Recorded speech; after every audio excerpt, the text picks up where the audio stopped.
तो बांग्लादेश और भारत के बीच ना एक बहुत ही कॉम्प्लेक्स डिप्लोमेटिक मामला गरमा रहा है। चलिए जरा समझते हैं कि ये पूरा माजरा है क्या। और इस कहानी की शुरुआत होती है एक बॉम्बशेल क्लेम से। ढाका मेट्रोपॉलिटन पुलिस का ये दावा है और ये सीधा सीधा आरोप है कि भारत बांग्लादेश के एक जाने माने नेता के कातिलों को अपनी जमीन पर पनाह दे रहा है। अब इस एक दावे ने ना दोनों देशों के बीच समझिए एक डिप्लोमेटिक तूफान सा ला दिया है।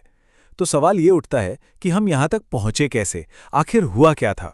अच्छा, इस पूरे दावे की सीरियसनेस को समझने के लिए सबसे पहले ये जानना जरूरी है कि उस्मान हादी थे कौन। तो उस्मान हादी बांग्लादेश की पॉलिटिक्स में एक बहुत बड़े स्टूडेंट लीडर थे और वो जाने जाते थे अपने एंटी गवर्नमेंट और खास तौर पर एंटी इंडिया स्टैंड के लिए। तो जाहिर है जब उनकी हत्या का आरोप भारत पर लगा तो मामला और ज्यादा पेचीदा हो गया। उनकी हत्या बहुत ही अचानक और हिंसक तरीके से हुई।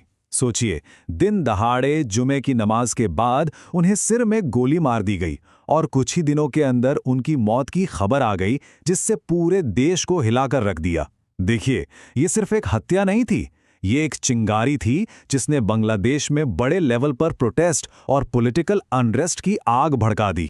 तो अब आते हैं इस कहानी के सबसे दिलचस्प हिस्से पर। एक तरफ है बांग्लादेश का दावा और दूसरी तरफ भारत का खंडन। चलिए देखते हैं कि दोनों तरफ की ऑफिशियल स्टोरी आखिर है क्या। देखिए, ढाका पुलिस ने कोई हवाई बात नहीं की। उन्होंने बहुत स्पेसिफिक डिटेल्स सामने रखी हैं।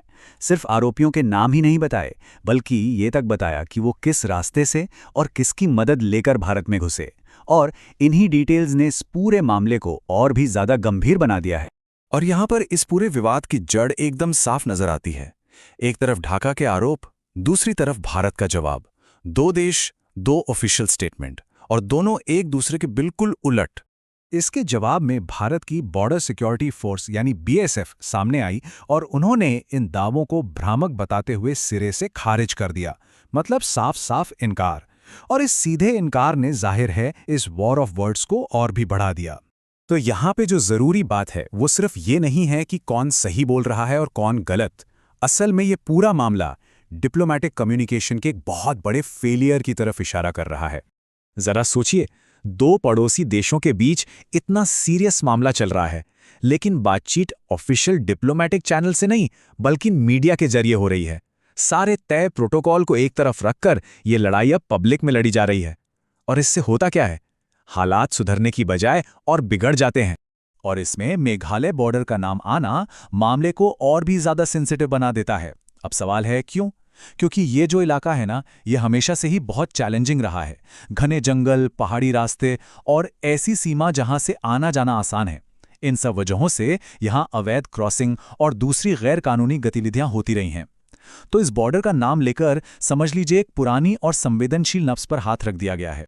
तो देखिए, ये मामला सिर्फ एक हत्या या दो देशों के बीच ब्लेम गेम तक ही सीमित नहीं है। चलिए अब जरा बिगर पिक्चर देखते हैं और समझते हैं कि इस एक घटना का पूरे रीजन की जियोपॉलिटिक्स पर क्या असर पड़ सकता है। जैसा कि साफ है, इस एक आरोप के नतीजे बहुत दूर तक जा सकते हैं। ये सिर्फ एक मर्डर केस नहीं रह गया है। ये दोनों देशों के रिश्तों को, बॉर्डर मैनेजमेंट को और पूरे इलाके की स्टेबिलिटी को, हर चीज को प्रभावित कर रहा है। और ये सब कुछ हमें आखिर में एक बहुत बड़े सवाल पर लाकर खड़ा कर देता है। जब किसी देश का अंदरूनी पॉलिटिकल प्रेशर इंटरनेशनल बॉर्डर के पार फैलने लगे, तो फिर सच को सामने लाने की जिम्मेदारी आखिर किसकी है?